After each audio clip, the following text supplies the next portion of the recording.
Bismillahirrahmanirrahim. Assalamualaikum warahmatullahi wabarakatuh. Alhamdulillahirabbil alamin. Wassalatu wassalamu ala asyrafil anbiya'i wal mursalin nabiyina wa maulana Muhammadin wa ala alihi wa ashabihi ajma'in. Ya ayyuhalladzina amanu taqullaha haqqa tuqatih wa la tamutunna illa wa antum muslimun.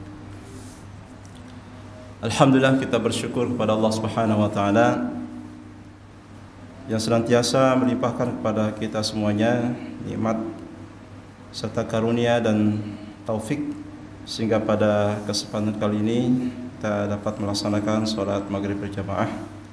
Salawat dan salam semoga senantiasa dilimpahkan kepada Nabi kita Muhammad sallallahu alaihi wasallam, keluarga, para sahabat, dan kepada kita semuanya insyaallah yang selalu berusaha untuk melaksanakan serta mengamalkan sunnah-sunnah beliau.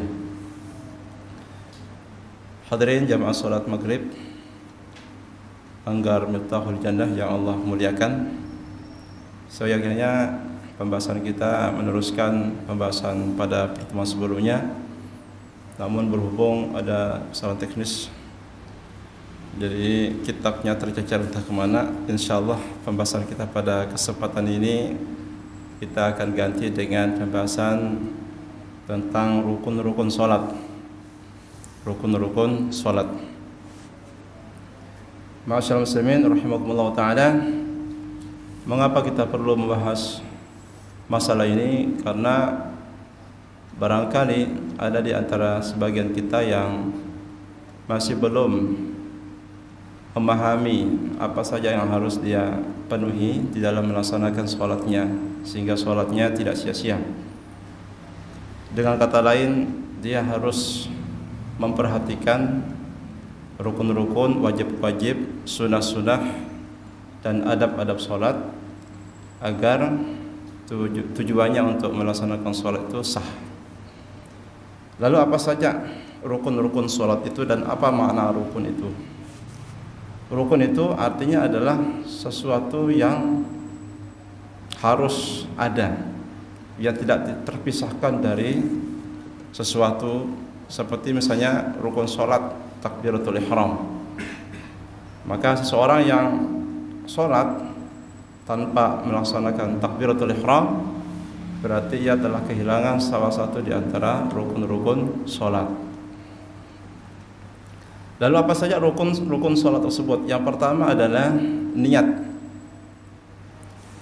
Maka niat itu maknanya adalah menjadikan sesuatu sebagai tujuannya, dan ia harus diawali pada saat dia mengerjakan bagian pertama dalam sholat, dan tempatnya adalah hati. Rasulullah SAW bersabda, innamal a'malu binniyat. Sesungguhnya segala amal itu bergantung kepada niatnya. Sehingga untuk menjadikan sholat itu sah, maka seseorang itu harus mengiringi takbiratul ihram dengan niat, atau dengan kata lain dia berniat pada saat takbiratul ihram. Jadi niatnya adalah pada saat mengucapkan takbir, atau pada saat dia takbiratul ihram, dia menentukan jenis salat yang dia laksanakan, entah itu salat zuhur, asar, maghrib, isya, ataupun salat subuh. Yang kedua adalah al-qiyam ma'al qudrah fi salatil mafruḍah, yaitu dia wajib berdiri untuk salat-salat yang fardu. Wajib berdiri untuk salat-salat yang fardu.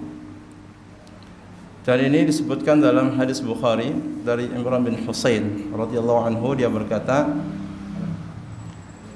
bahwasanya aku bertanya kepada Rasulullah sallallahu alaihi wasallam tentang salat. Beliau mengatakan, "Shalli qa'iman." Salatlah dengan berdiri. Fa illam tastati fa qa'idan. Bila kamu tidak sanggup berdiri, maka salatlah dengan duduk. Fa illam tastati fa 'ala jambin. Bila tidak mampu dengan duduk, maka dengan berbaring. Hadis ini menunjukkan bahwasanya sholat dengan berdiri merupakan hal yang wajib dilakukan seseorang atau masuk dalam rukun. Akan tetapi di sini adalah sholat wajib. Jadi berdiri untuk sholat maksudnya adalah berdiri ketika dia mau melakukan sholat yang fardu. Lalu bagaimanakah seorang itu dikatakan berdiri dengan tegak? Seseorang dikatakan berdiri dengan tegak pada saat dia akan sholat, yaitu ketika dia lurus, tangannya lurus, kakinya lurus, badannya lurus. Apabila ia mampu menyentuh dengan tangannya lututnya, maka tidak dikatakan dengan berdiri tegak. Maka pada saat seperti itu posisinya batal sholatnya, karena tidak dikatakan berdiri dengan tegak. Jadi berdiri dengan tegak adalah tangannya tidak bisa menyentuh lututnya. Itu adalah ukuran berdiri yang tegak. Tangan tidak bisa menggapai lututnya. Apabila dia masih bisa memegang lututnya pada saat berdiri, maka tidak dianggap berdiri. Dengan demikian maka sholatnya batal. Kenapa? Karena dia telah kehilangan salah satu rukun. Rukun yang kedua yaitu berdiri apabila dia mampu. Bagaimana dia kalau misalkan dia mampu berdiri untuk sebagian sholat, tetapi untuk sebagian sholat yang lain dia hanya mampu duduk? Apakah bisa seperti itu? Maka jawabannya adalah bisa.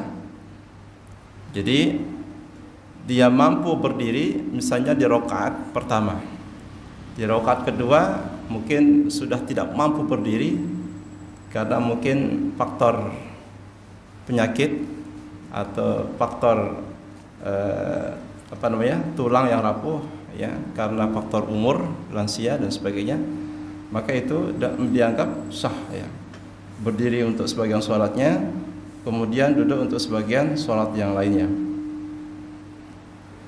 Adapun untuk sholat-sholat yang sunnah, maka berdiri dalam mengerjakannya adalah perkara yang sunnah.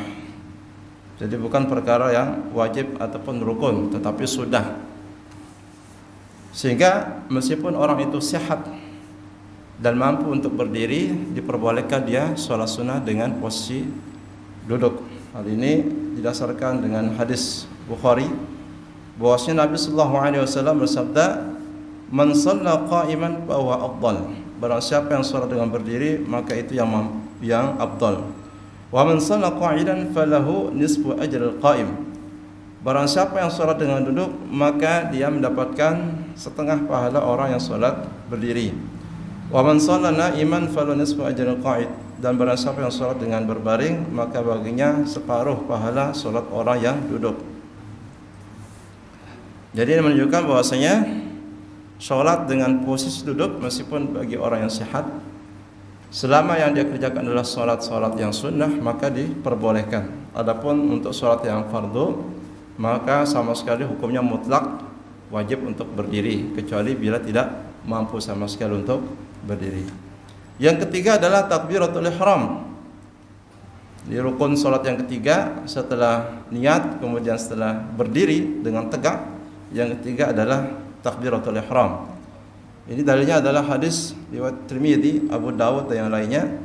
Rasulullah sallallahu alaihi wasallam sabda, "Miftahu sholati at-tuhuru wa tahrimuha at-takbir wa tahliluha at-taslim." Pembuka salat adalah bersuci dan pengharamannya adalah takbir dan penghalalannya adalah salam. Maksudnya adalah apa? Bahwa bersuci itu adalah syarat sah salat. Kemudian ketika seorang itu telah bertakbiratul ihram, maka diharamkan untuk melakukan suatu perbuatan di luar sholat, kemudian boleh dilakukan setelah salam. Lalu bagaimana takbiratul ihram? Yaitu mengucapkan Allahu Akbar. Allahu Akbar. Apabila dia menambah, ya, dengan nama yang lain, ya, misalkan Allahul Jalilul Akbar, maka disebutkan hal ini tidak masalah, ya. Akan tapi yang masyhur dalam riwayat-riwayat hadis Rasulullah SAW, yaitu mengucapkan Allahu Akbar, ya. Kemudian syaratnya apa? Syarat supaya takbiratul ihram itu sah, maka yang pertama adalah mengucapkan takbiratul ihram pada saat berdiri. Pada saat berdiri tegak. Adapun mengucapkan takbiratul ihram yaitu pada saat akan berdiri dalam posisinya, maka ini tidak sah. Misalkan seorang dalam posisi duduk kemudian dia mengucapkan takbiratul ihram sebelum dia berdiri tegak, maka takbiratul ihramnya dan juga sholatnya tidak sah. Jadi mesti dia menunggu tegak berdiri kemudian dia baru bertakbiratul ihram. Yang kedua adalah ia melafalkan takbiratul ihram pada saat menghadap ke arah kiblat. Jadi tidak sah misalkan seorang terburu-buru, ya, karena suatu hal, mungkin karena ada anaknya kemudian tertinggal, sementara posisi wajahnya belum menghadap sempurna ke arah kiblat, maka tidak sah sholatnya. Maka dia pastikan dulu dia menghadap kiblat dengan sempurna, baru dia mengucapkan takbiratul ihram. Kemudian yang ketiga syaratnya adalah harus menggunakan bahasa Arab, ya. Maka tidak sah bila menggunakan bahasa Indonesia. Allah yang Maha Besar, ya. Jadi meskipun memang artinya seperti itu, ya, Allahu Akbar, Allah yang Maha Besar, tetapi memang harus pakai bahasa Arab, ya. Ini menunjukkan bahwasanya syariat Islam itu memang asalnya dari Arab. Jangan gara-gara tidak suka Arab kemudian tidak melaksanakan sholat, ya. Ya, begitu. Kemudian yang keempat, dia memperdengarkan untuk dirinya, ya, yaitu takbiratul ihram terdengar oleh dirinya sendiri, ya. Jangan juga terlalu suaranya sampai mengganggu yang sebelah kanan maupun yang sebelah kirinya, ya. Sebagaimana yang banyak ditemukan di sebagian masjid, ya, dia Allahu Akbar, jadi seperti itu. Jadi harus menghadirkan ketenangan baik bagi dirinya maupun orang lain. Kemudian yang terakhir, yang kelima adalah disertai atau diiringi dengan niat, bersamaan dengan niat. Jadi pada saat takbiratul ihram masuk niat untuk sholat, ya. Masuk niat untuk sholat. Ini yang ketiga, rukun sholat. Rukun yang keempat adalah qiraatul Fatihah, yaitu membaca Al-Fatihah. Ini membaca Al-Fatihah ini wajib sekali, ya. Rukun sholat, ya. Bagaimana kalau tidak bisa? Kalau dia tidak bisa lantaran faktor umur atau faktor kesempatan untuk belajar sudah tidak memungkinkan lagi, karena faktor umur mungkin daya tangkapnya sudah sangat berkurang, atau memang sudah tidak mampu untuk belajar mengatasi ketidakbisaannya, maka ini bisa diganti dengan subhanallah walhamdulillah wala ilaha illallah wallahu akbar, ya. Tasbih, tahmid, takbir, tahlil. Tetapi, ya, bila dia tidak bisa karena sementara dia masih punya kemampuan untuk belajar, maka dia wajib untuk belajar, ya. Wajib untuk belajar, ya. Bila tidak belajar maka berdosa, ya. Jadi menunjukkan pentingnya belajar untuk menghilangkan apa yang tidak kita ketahui dalam syariat Islam ini. Dalilnya adalah sabda Rasulullah SAW yang diriwayatkan oleh Imam Bukhari Muslim. Beliau bersabda, la salata liman lam yaqra bi Fatihatul Kitab. Tidak sah salat bagi orang yang tidak membaca Fatihatul Kitab, yaitu Al-Fatihah, ya. Dan basmalah termasuk ayat daripada surah Al-Fatihah, ya. Mungkin tinggal apakah dibaca dengan jahar atau dengan sir, nah itu berbagai macam riwayat, ya. Namun keduanya adalah sah, baik membaca dengan sir maupun dengan jahar. Bahkan ada sebagian riwayat tidak membaca basmalah, karena, ya, mereka berpendapat bukan termasuk ayat daripada surah Al-Fatihah seperti dalam mazhab Malikiyah, ya. Jadi mereka begitu Allahu Akbar langsung alhamdulillahirabbil alamin, ya. Syarat daripada membaca Al-Fatihah ini yang pertama adalah dia memperdengarkan dirinya sendiri, ini untuk salat ba'diyah ataupun qabliyah atau salat sunnah yang lainnya ya, salat witir atau salat duha dan yang lainnya, salat tahiyatul masjid dan seterusnya. Kemudian yang kedua adalah yurattib al-qiraah ya, yaitu betul-betul memperhatikan ayat demi ayat, kata demi kata, huruf demi huruf daripada surah Al-Fatihah ini. Karena bagian daripada rukun, maka dia harus mendapatkan perhatian yang lebih serius ya, jangan sampai kemudian salah dalam makharijul hurufnya misalnya. Mungkin misalnya apa ya, ha kemudian dibaca kha begitu kan, Bismillahirrahmanirrahim, saking apa namanya pengen menipiskan ha justru jatuh ke dalam makhraj kha ya, Bismillahirrahmanirrahim. Jadi ini salah ya, maka wajib membenarkan bacaannya ya. Kemudian yang kedua, yang berikutnya adalah yaitu menghindari kesalahan yang berakibat fatal ya, misalnya membaca sehingga mengubah maknanya ya. Sod misalkan sin ya, sira. Jadi ini terkait masalah makharijul huruf ya. Atau misalkan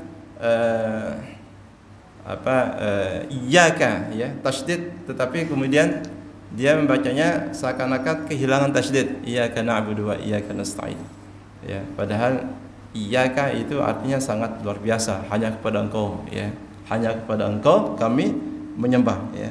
Jadi menghindari kesalahan yang berakibat fatal pada makna. Yang berikutnya adalah membaca dengan Al-Qur'an yaitu bahasa Arab, tidak dibenarkan membaca terjemahan ya, karena terjemahan itu bukan termasuk Al-Qur'an. Kemudian ini yang keempat, yang kelima daripada rukun salat adalah ruku', yaitu ruku'. Ya. Ruku' darinya adalah firman Allah Subhanahu wa taala, "Ya ayyuhalladzina amanu ruk'u wasjudu." Wahai orang beriman, ruku' dan sujudlah kalian. Rasulullah bersabda kepada orang yang mengajarkan salat ya, pada orang yang beliau ajarkan salat, "Tsumma raka' hatta tatma'inna raka'an." Kemudian rukuklah sehingga engkau tenang dalam posisi rukuk. Hadis Bukhari dan Muslim ya. Jadi beliau berkata kepada orang yang beliau ajarkan salat, rukuklah sampai engkau tenang dalam posisi rukuk. Artinya, orang itu dikatakan rukuk apabila dia sempurna dalam rukuknya. Sebagaimana penjelasan berikut ini. Yaitu yang pertama adalah ya, al-inhina bil qadr al-mazkur, yaitu artinya adalah dia betul-betul menundukkan ya, atau merendahkan punggungnya ya, merendahkan atau menundukkan punggungnya. Wa huwa bulughi ila rukbatihi, ukurannya adalah tangannya atau telapak tangannya bisa memegang kedua lututnya ya. Kalau misalnya dia belum mampu untuk memegang kedua lututnya ya, maka kemungkinan posisi rukunya itu belum lurus ya, mungkin masih condong agak tinggi sedikit ya, posisi kepalanya atau sedikit di bawah kepalanya. Maka ukurannya adalah ketika kedua tangannya mampu memegang kedua lututnya, sehingga posisi rukunya itu bisa sedikit lurus begitu. Imam Bukhari menyebutkan ya, sifat salat Rasulullah SAW, wa idza raka'a amkana yadayhi min rukbatayhi. Apabila Rasulullah itu salat, sifat salat Nabi apabila beliau itu ruku, maka beliau mampu memegang kedua lututnya ya. Jadi rukunya Nabi ini beliau memegang kedua lututnya. Ini ruku, sifat ruku daripada salat Nabi. Kemudian yang kedua adalah al-yasud bin hinai syai'an akhar ghairu ruku', yaitu tujuannya untuk menundukkan punggungnya tidak lain kecuali untuk ruku' ya. Jadi bukan untuk katakanlah untuk meregangkan tulang punggung atau untuk membunyikan tulang punggung, pegel misalnya. Nah, jadi bukan. Jadi niatnya adalah betul-betul dia niatnya ruku ya, sholat.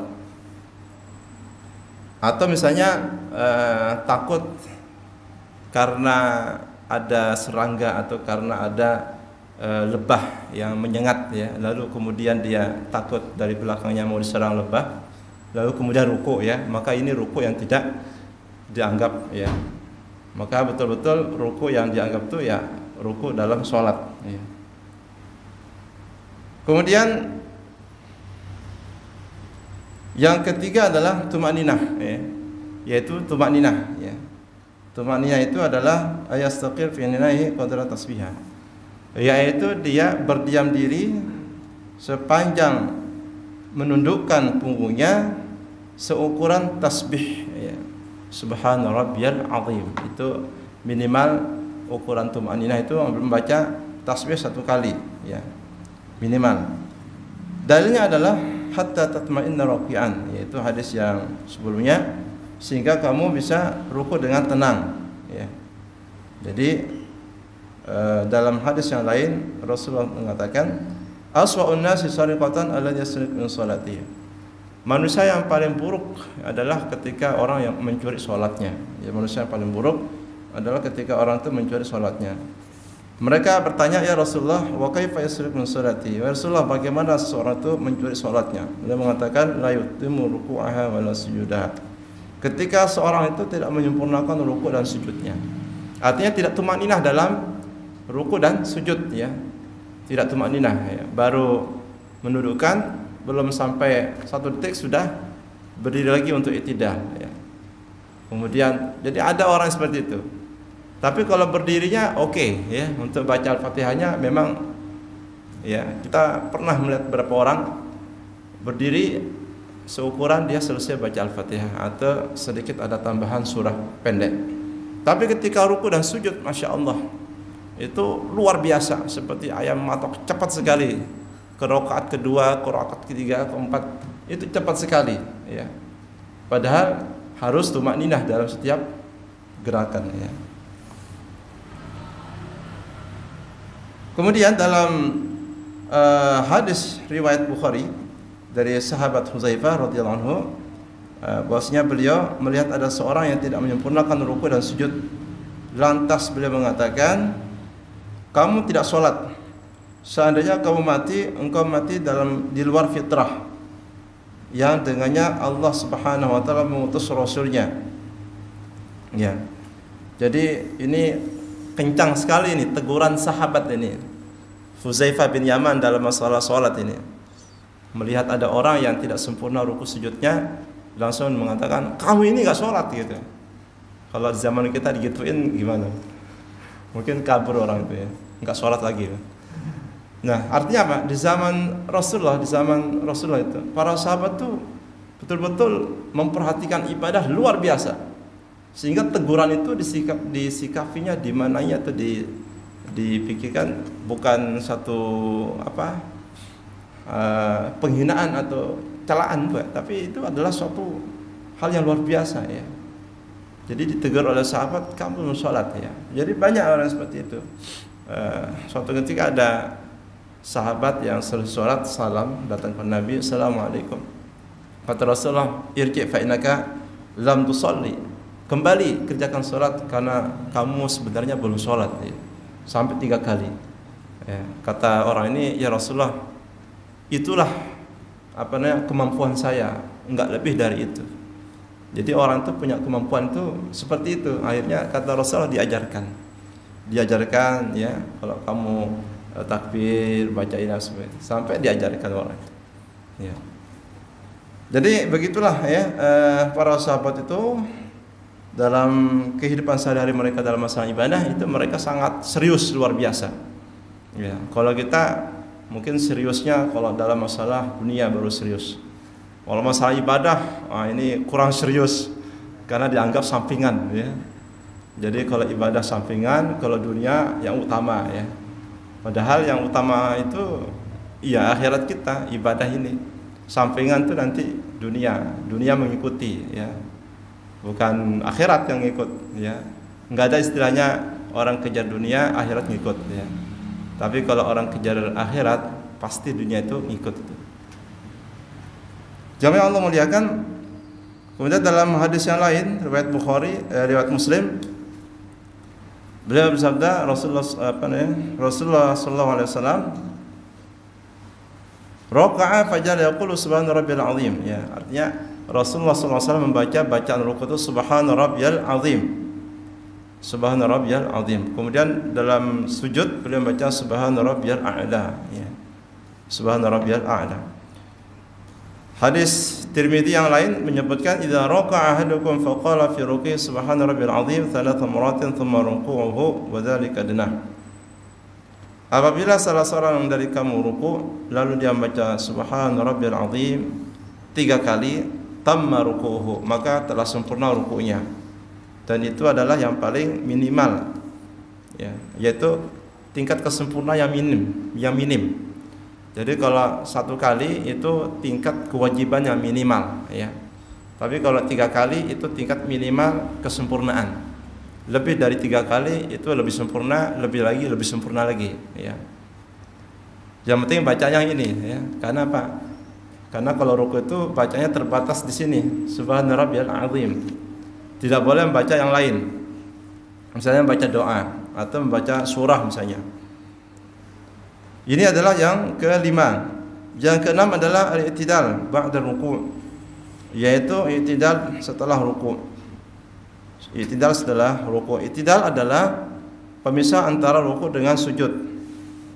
Dalilnya adalah hadis Muslim dari Aisyah radhiyallahu anha, bahwasanya beliau Aisyah radhiyallahu anha menyifati salat Nabi sallallahu alaihi wasallam, "Fakana idza rafa'a ra'sahu min ruku' lam yasjud hatta yastawi qa'iman." Rasulullah SAW itu apabila beliau mengangkat kepalanya dari ruku, maka tidaklah beliau sujud sampai beliau sempurna berdiri.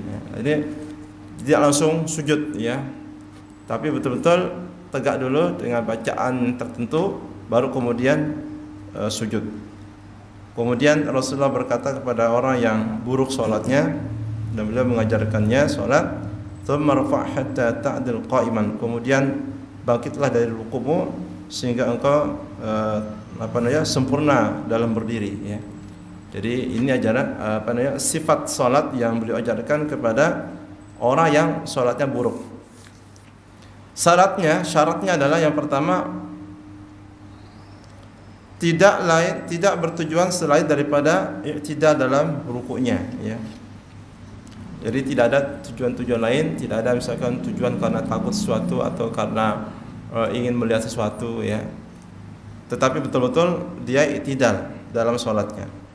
Yang kedua adalah dia tenang dalam i'tidalnya, seukuran tasbih ya. Seukuran tasbih atau memang bacaan i'tidal itu sendiri ya. Kemudian yang ketiga adalah ala yutil wuquf fihi tatwin fashan, yaitu tidak terlalu panjang ya dalam i'tidalnya. Ya, misalnya seukuran lebih panjang atau lebih lama daripada membaca Al-Fatihah. Ya, karena apa? Karena i'tidal ini adalah rukunnya pendek ya, artinya dia waktunya hanya sementara saja ya. Tidak terlalu panjang seperti orang membaca doa kunut misalnya. Kemudian yang ketujuh, rukun salat adalah sujud 2 kali setiap rakaat. Jadi setiap rakaat sujud itu sebanyak 2 kali. Sujud itu bagaimana? Yaitu mubasyarah jabhatul musalli maudhi sujudi, yaitu ketika dahi atau kening orang itu menyentuh tempat sujudnya, itu disebut dengan sujud ya, menyentuh tempat sujudnya. Dalilnya adalah firman Allah, warka'u wasjudu, ruku dan sujudlah. Kemudian yang beliau sampaikan kepada orang yang buruk salatnya, sumasjud hatta tatma'inna sajidan, kemudian sujudlah sampai kamu tenang sujud. Kemudian bangunlah sampai engkau duduk dengan sempurna. Kemudian sujudlah sampai engkau tenang dalam sujud ya. Ini sifat sujud, yaitu tumaninah seperti rukuk sebelumnya.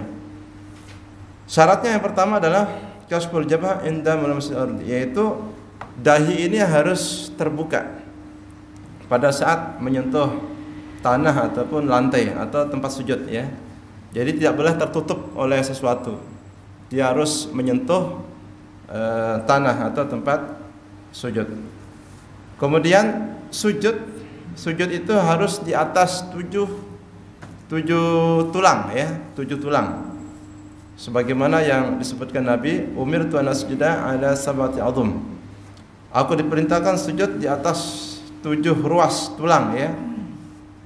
Yaitu dahi, kemudian mengisyaratkan dengan hidung. Jadi ini satu paket ya, dahi dengan hidung ini.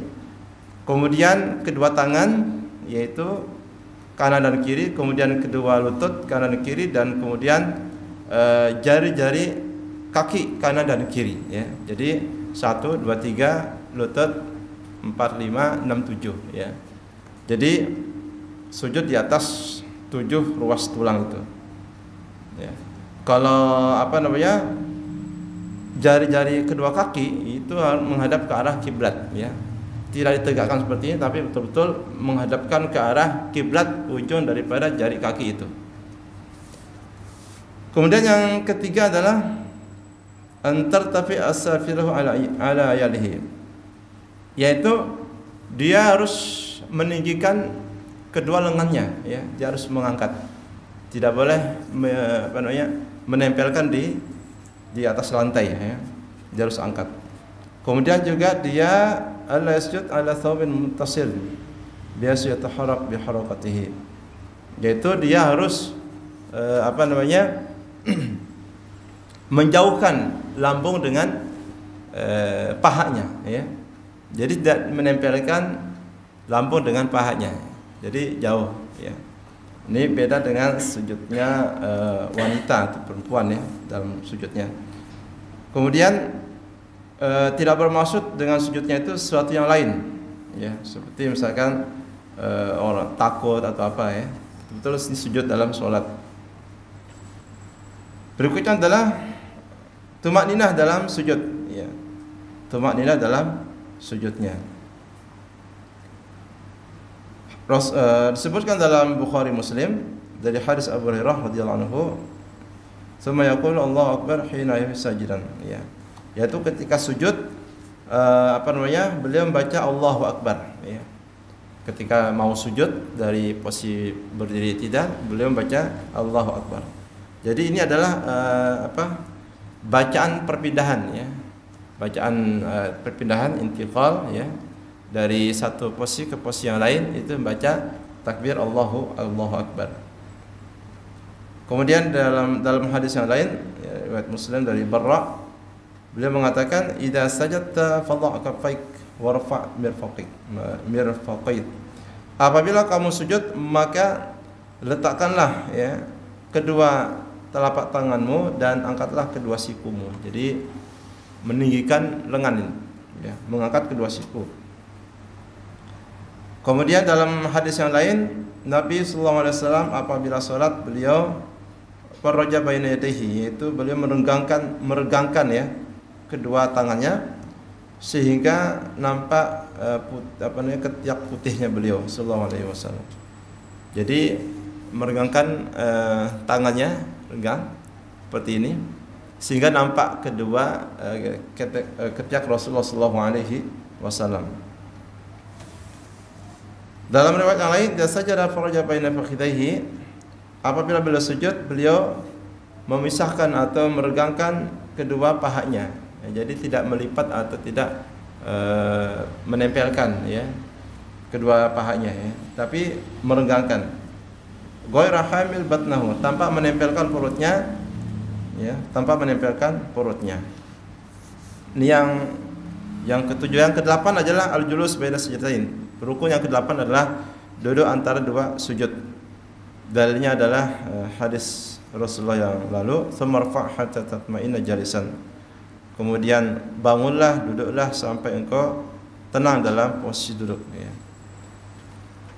Syaratnya adalah ayaqsad bijulusi al-ibadah, yaitu tujuannya dalam duduk adalah ibadah ya.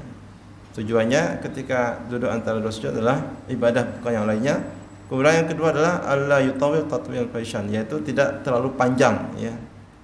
tidak panjang seperti panjangnya membaca tasyahud ya. Yang ketiga adalah tumaninah. Tumaninah seukuran dengan bacaan duduk antara dua sujud. Yang kesembilan rukunnya adalah al-julus al-akhir, yaitu duduk yang terakhir. Duduk yang terakhir. Berarti ada dua duduk ya. Kalau misalkan yang tahiyat dua, berarti ada duduk yang kedua ya. Ada duduk yang pertama gitu. Duduk yang pertama hukumnya gimana ya? Duduk yang pertama ya, sholat maghrib, isya atau zuhur dan asar. Duduk yang pertama itu adalah tidak termasuk rukun, tetapi ya bagian daripada wajib sholat ya. Maka dia wajib dilaksanakan selama ingat. Tetapi bila lupa kemudian ditinggalkan, maka dilihat apabila dia posisi berdirinya sudah tegak, maka dia tidak boleh kembali untuk duduk tasyahud. Tapi kalau posisi berdirinya belum tegak, maka dia harus kembali. Kemudian ganti dengan sujud sahwi ya, sebelum salam. Kemudian yang ke-10 tasyahud ya, tasyahud pada duduk yang terakhir. Hadis Bukhari Muslim dan yang lainnya dari Ibnu Mas'ud radhiyallahu anhu berkata, "Kunna idza shallaina ma'an Nabi sallallahu alaihi wasallam qulna," kami dahulu apabila salat bersama Nabi, kami berkata, yaitu qabla ayyafrud alaina tasyahud, sebelum tasyahud itu diwajibkan, assalamu ala Allah qabla qibala ibadihi. Jadi ini bacaan tasyahud sebelum turun bacaan yang diajarkan oleh malaikat Jibril. Ya, maka sahabat itu membaca assalamu ala Allah, assalamu ala Jibril, assalamu ala Mikail, assalamu ala fulan ya. Jadi menyampaikan salam ke malaikat, ke hamba Allah si fulan gitu ya. Dalam bacaan tasyahud akhirnya ya. Sampai kemudian ketika Nabi telah selesai dari salatnya, beliau menghadapkan wajahnya kepada kami dan mengatakan, innallaha wassalam fa idza jalasa ahadukum fi shalah falyaqul at-tahiyat ya. Maka beliau mengajarkan sesungguhnya innallaha wassalam, sesungguhnya Allah itu adalah yang maha memberikan keselamatan. Apabila salah seorang kamu duduk dalam salatnya, maka hendaknya membaca at-tahiyatulillah dan seterusnya ya, yang seperti yang sudah kemudian kita kenal ya. At-tahiyatulillah wassalamu alayka ayyuhan nabi warahmatullahi wabarakatuh dan seterusnya. Kemudian yang terakhir adalah salat ya, ataupun salawat kepada Rasulullah sallallahu alaihi wasallam ya. Salawat kepada Rasulullah sallallahu alaihi wasallam ini rukun yang ke-11. Yang terakhir adalah salam ya. Salam yang pertama ya, salam kanan. Adapun salam yang ke kiri ya, itu disebutkan adalah sunnah muakkadah, sunnah ya. Akan tapi Rasulullah sallallahu alaihi wasallam senantiasa melakukannya. Berdasarkan hadis Sa'ad, dia berkata, kuntu ara Rasulullah sallallahu alaihi wasallam an yaminihi wa an yasarihi hatta ara bayadha khaddihi. Jadi bagaimana salamnya? Ini diceritakan oleh sahabat Sa'ad. Aku pernah melihat Rasulullah ketika salam kanan dan kiri, hingga aku melihat putih kedua pipi Rasul ya. Jadi salamnya Nabi itu sampai ke belakang benar ya. Sampai terlihat oleh sahabat yang ada di belakangnya. Kemudian beliau mengucapkan assalamualaikum warahmatullahi wabarakatuh. Dalam hadis yang lain wabarakatuh ya, ada tambahan wabarakatuh. Dalam dalam hadis yang tanpa ada tambahan wabarakatuh. Assalamualaikum warahmatullahi ya. Dalam hadis yang lain tambahan tersebut ketika salam sebelah kanan. Adapun ketika sebelah kiri maka assalamualaikum warahmatullahi ya. Ada juga kalau di Muhammadiyah itu kiri dan kanan lengkap ya. Wallahu a'lam bishawab. Ya. Demikian yang bisa kita kaji pada kesempatan ini tentang rukun-rukun salat. Mudah-mudahan ada faedah manfaatnya untuk kita semuanya dan bisa kita amalkan. Kita akhir dengan doa kafaratul majelis. Subhanakallahumma bihamdika asyhadu an la ilaha illa anta astaghfiruka wa atubu ilaik. Wassalamualaikum warahmatullahi wabarakatuh.